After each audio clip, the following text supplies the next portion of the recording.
ఒకప్పుడు దేశం గురించి ధర్మం గురించి తప్పిస్తూ ఉంటే ధ్యానంలో అమ్మవారు నాకు కనబడ్డారు బాలా రూపంలో. అమ్మా, నా దేశం ఏమవుతుంది, నా దేశం ధర్మం ఎలా రక్షింపబడతాయంటే నీ ధర్మానికి రాజేడురా అని అడిగిందిట ఆ తల్లి. అంటే రక్షకుడిగా ఎవడున్నాడు, పాలించేవాడు ఎవడున్నాడు, ధర్మానికి ప్రభు అంటూ ఉన్నాడా రక్షించడానికి అన్నది అమ్మవారు. ఇది ఆలోచించవలసిన అంశమే అండి.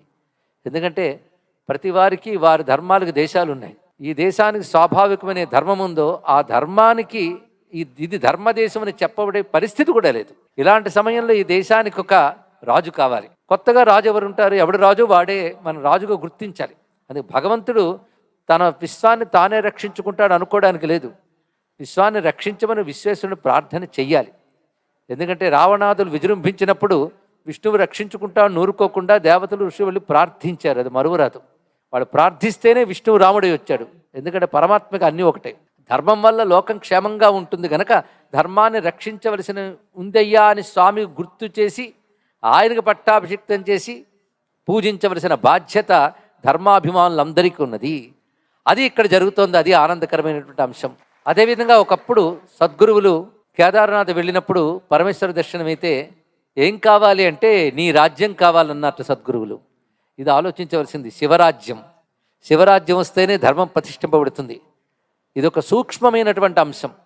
ఎందుకంటే ఒకప్పుడు సనాతన ధర్మం క్షీణదశలో ఉన్నప్పుడు ఒక గుహ్యకుడు శివుని కోసం తపస్సు చేస్తే ఆ శివుడు ధర్మరక్షణకు నువ్వు అవతరిస్తారు, ఆవిర్భవిస్తావని గుహ్యకుడికి తెలియజేశాడు. ఆ గుహ్యకుడే శ్రీశైల మహాక్షేత్రంలో దాన్ని ప్రధానంగా తీసుకుని రాజ్యం పాలించేటువంటి కాలంలో ఒక రాజుకి పుత్రుడిగా పుట్టాడు. ఆయన పేరు విక్రమార్కుడు. ఈ విషయం భవిష్య పురాణంలో ఉండడమే కాదు, చరిత్ర.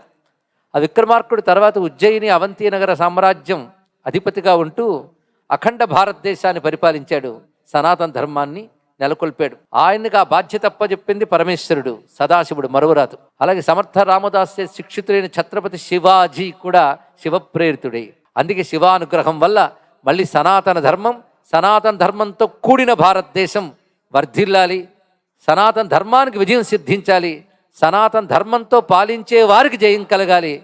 సనాతన ధర్మం ఈ దేశాన్ని పాలించాలి అంటూ విశ్వేశ్వరుడికి మనం ప్రార్థన చేస్తూ పట్టాభిషేకం చేసుకుంటున్నాం. ఎందుకంటే ఆయన రుద్రుడు.